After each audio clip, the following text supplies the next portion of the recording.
right, good morning, you guys. What's happening? Happy Friday to you guys. Hope you guys have a great weekend ahead. I definitely think I'm going to take most of the day off. Yeah, no, the Amazon puts did not work out in our favor yesterday. I put that out on Twitter. No big deal. I am not always 100% right. However, I think Amazon sees some dips, so we'll take a look at that. But I want to talk about Facebook real quick. So Facebook worked out really well for me this week, and it actually, I pretty much hit my yearly goal in one day with Facebook. So I don't know about you guys, but I'm sure a lot of you guys were banking on that. Congratulations. Take the winnings and come back next week. I mean, I have no real desire to go and try to force a trade today. You know what I mean? And just wait for Monday with a new start, with a new slate. But, Facebook jumped up a little bit after hours yesterday because of the whole Amazon great earnings, by the way. However, I'm a little suspicious of their earnings, why they're padding it with Rivian. Unrealized gains from Rivian, and Rivian's at $60, and it's like 50% off from December 31st. So I'm a little suspect, but hey, I'm not looking for a reason to hate on Amazon. I'm just saying I don't think it warrants the $400 price jump. But I think it's going to come back down. So we'll take a look at that as well. But Facebook real quick. So 237.80 in the pre-market. It's up literally 4 pennies. Watch out for this 236 level. This 236, the low of the day yesterday. If that breaks, I think you can see that Facebook might be even going lower.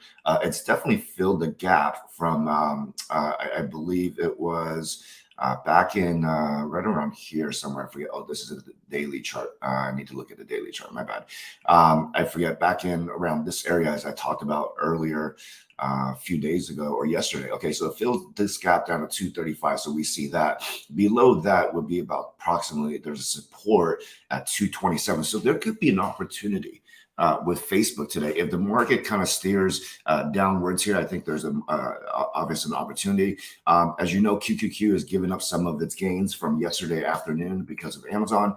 So we're back at 356.25. It's up roughly, $2.69, 0.78%.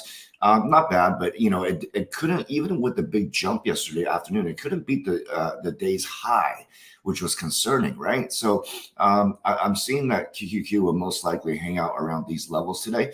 The daily candle definitely doesn't look that great on the daily chart here for QQQ, but I want to draw your attention to over the weekly chart. And weekly chart, you have kind of what we call a gravestone doji, okay? And we can see that back in when it was at 405 about 5-6 weeks ago, you had a gravestone doji here as well. So the bulls need this to turn around a little bit. Okay, if you're a bull, you need this, this candlestick to fill out a little bit more on the green side versus the downside, or else what the signals is that a new top about 370 is in. Okay, 370, 371 was the high of this week. So if that's the top, then you're going to see more downwards action towards the next week. And by the way, you do have CPI next week, and FOMC releases their meeting minutes the week of I think the following week as well. I'll have to check on that. So if you're a bull, you need this candle to fill out a little bit more. If you're a bear, if this turns red today, then yeah, it's not looking like a great weekly candle, and it's having a hard time closing above let's say a moving average 50 of the weekly chart here. Daily, it's hanging out right now. It's right above the moving average 8. Got some trouble here on the 21 moving average. So the short-term moving average is starting to curl. I mean, I think that's a positive sign. However, it's not significant enough. I'm just kind of looking at all these different angles, and I'll do more charting over the weekend. SPY, SPY, kind of a bearish engulfing candle yesterday. You can see it's kind of given up mostly all its gains from yesterday's jump here. So SPY, let me just check SPY. I think it went red. Yeah, SPY just went red at this point.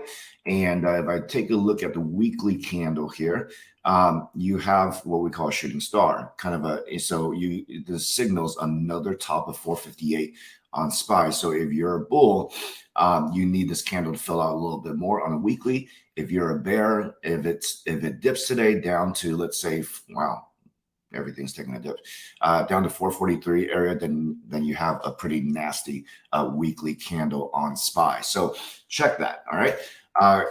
Let's go to Amazon. All right. So Amazon 3105 pulling back from the highs of 3,300. And we'll see where it goes. It looks like it might be heading down lower. I wouldn't be surprised that it closes under 3,000 today to burn some calls. Puts for sure, I'm going to lose. No big deal. But, it's the nature of the game. I just went on the wrong side. But, the daily candle does not look very pleasing at all. I'm sorry, that's the weekly candle.